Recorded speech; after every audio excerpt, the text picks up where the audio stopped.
تكتشف مع مرور الزمن أنك بدأت تميل أكثر إلى البساطة. لم تعد البيوت الكبيرة الفخمة تبهرك ولا الزخرفة. بدأت تتجنب مجالسة أصحاب المظاهر وتميل لقضاء وقت أكبر مع جميل الروح، أصحاب الكلمة الحلوة والضحكات الخارجة من القلب.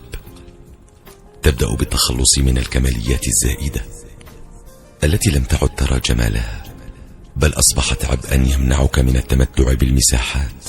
هذه الكمالية التي ركضت خلف تحصيلها طويلا لم تعد ترى فيها سوى مجمعا للغبار والأتربة.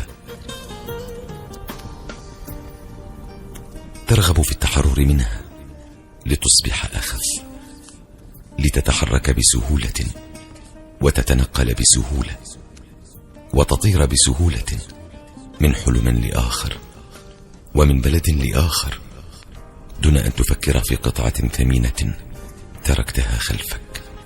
لا تتساءل لماذا كنت تبتاع ما تعتبره اليوم فائضا عن حاجتك الروحية وحملا ثقيلا ترغب في التخلص منه.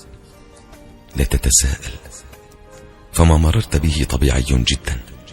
كنت في مرحلة بحث عن السعادة، ومن الطبيعي أن تطرق كل الأبواب التي قيل إن السعادة تقع خلفها، وهي في الحقيقة في مكان آخر تماما.